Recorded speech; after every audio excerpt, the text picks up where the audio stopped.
آج بہت سے ایسے بدنصیب ہیں کہ جو 10,000 کے بدلے میں اپنے لیے جہنم کو واجب کر دیتے ہیں، اور بہت سے ایسے بدنصیب ہیں کہ جنہیں قیامت کے دن 10,000 یا 1,00,000 کے بدلے میں اپنی 10 سال کی نمازیں دینی پڑ جائیں گی۔ گویا کہ بعض ایسے بدنصیب ہیں کہ جو کسی کا حق مار لیتے ہیں، مگر قیامت کے دن ان کو اس حق مارنے کی وجہ سے اپنی قیمتی نمازیں، قیمتی نیکیاں دینی پڑ جائیں گی۔ اور یہ آپ صلی اللہ علیہ وسلم نے صریح حدیث میں یہ بیان کیا ہے۔ اگر آپ نے کسی کا حق مارا، کسی سے قرض لیا اور اس کو واپس نہ کیا، تو حدیث میں آتا ہے کہ اتلفہ اللہ، کہ اللہ تعالیٰ اس کو برباد کرے۔ آپ صلی اللہ علیہ وسلم کی بد دعا ہے جس کو لگ گئی کہ اللہ اس کو ہلاک اور برباد کرے، جس نے قرض لیا اور واپس نہیں کیا، اس کی لیتے ہوئے نیت غلط تھی۔ اگر آپ چاہتے ہیں کہ اللہ کے نبی صلی اللہ علیہ وسلم کی بد دعا 1500 سال کے بعد بھی آپ کا پیچھا کر رہی ہو،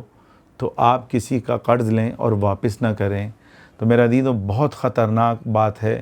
حدیث میں آتا ہے، آپ صلی اللہ علیہ وسلم نے فرمایا کہ تمہیں پتہ ہے کہ قیامت کے دن مفلس کون ہوگا؟ جو پہاڑوں کے برابر نیکیاں لے کر آیا، مگر کسی کا حق مارا، کسی کا قرض لیا، واپس نہ کیا۔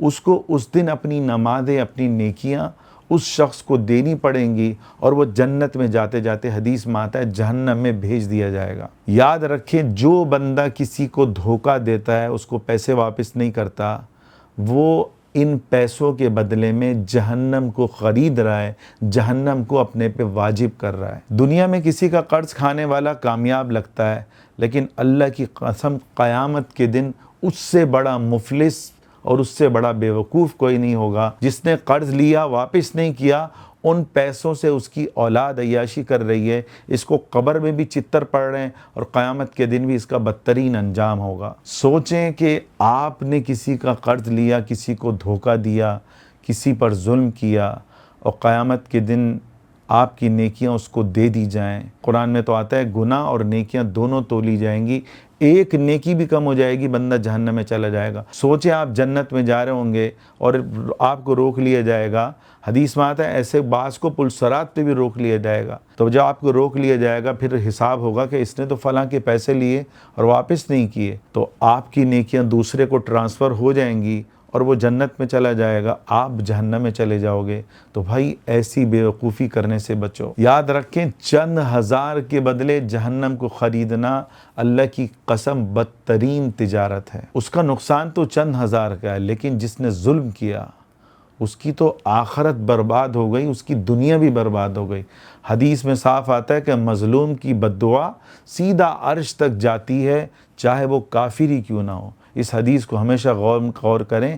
بعض بد دعا وہ نسلوں تک اس کا پیچھا کرتی ہیں، بعض نیکیاں نسلوں تک جو ہے، اولاد در اولاد ان نیکیوں کا فائدہ ہوتا ہے۔ یہ قرآن سے ثابت ہے، وَكَانَ أَبُوهُمَا صَالِحًا، کہ اے موسیٰ، اس کا باپ جو ہے وہ نیک تھا، اس وجہ سے اس دیوار کو صحیح کرنے کا کہا گیا۔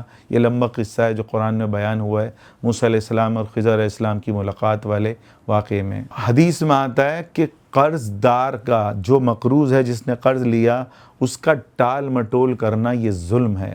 آج جس کے پیسے آپ نے کھائے ہوئے ہیں، آپ جو ہے اس کو فون آپ بند کر رہے ہو، ٹال مٹول کر رہے ہو۔ آج دنیا میں تو آپ اس سے بھاگ گئے، قیامت کے دن آپ کہاں بھاگو گے؟ کتنے ایسے بدنصیب بھائی ہیں جنہوں نے اپنی بہن کو حصہ نہیں دیا، یا پھر وہ حرام خور تو ہوئے، اس سے پہلے ان کا باپ حرام خور جس نے اپنی بہنوں کو حصہ نہیں دیا۔ تو آپ پر واجب ہے کہ اگر آپ کے والد نے غلطی کری، آپ کے والد نے اپنی بہنوں کو حصہ نہیں دیا، آپ اپنی پھپھو کو اس مال میں سے حصہ دو۔ کسی نے ایسا حصہ نہیں دیا، اپنی بہن کا حق مارا ہے، تو یہ ویڈیو ان تک پہنچاؤ۔ اللہ کے نبی صلی اللہ علیہ وسلم نے فرمایا فَلَيْسَ مِنَّا، جس نے دھوکہ دیا اس کا میرے سے کوئی تعلق نہیں ہے۔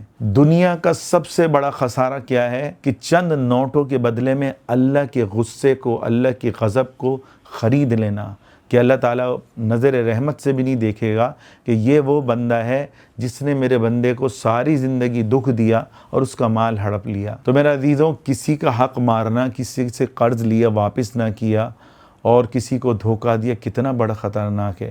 کل ہی ہمارے ایک کزن آئے ہوئے تھے سویڈن سے، مولوی ناصر ان کا نام ہے، سویڈن میں ماشاءاللہ مسجد کے وہ امام ہیں۔ تو بتانے لگے کہ میرے پاس رمضان میں 27 رمضان کو، رمضان کا مہینہ آخری عشرہ اور 27ویں رات شب قدر، بولا بیان کے بعد ایک بندہ آیا کہنے لگا میں بڑا پریشان ہوں اور جو ہے عید آنے والی ہے، گھر میں کچھ کھانے کو نہیں ہے، اور تھا کون؟ پاکستانی۔ تو میں نے اس کو 3000 کرونر جو سویڈش رقم ہوتی ہے وہ میں نے اس کو دے دیے۔ اس نے کہا کہ میں 1 مہینے بعد واپس کر دوں گا۔ تو مولوی ناصر مجھے کہنے لگے کہ مولانا، اس کے بعد میں نے اس کو 7-8 دفعہ فون کیا، اس نے کہا میں دیتا ہوں۔ آج 3 سال ہو چکے ہیں، کہنے لگا میں نے اس کو فون کرنا ہی بند کر دیا۔ تو سوچیں ہم کتنے دھوکہ دینے والے ہیں کہ بھائی رمضان کے مہینے میں آپ کسی سے پیسہ لے رہے ہو، آخری عشرے میں لے رہے ہو، طاق رات میں لے رہے ہو، شب قدر میں بھی کیا آپ اس نیت سے لے رہے ہو کہ آپ کو دھوکہ دینا ہے؟ تو خدا را اپنے آپ کو جو ہے جہنم کی آگ سے بچاؤ، یہ سارا مال یہیں رہ جائے گا۔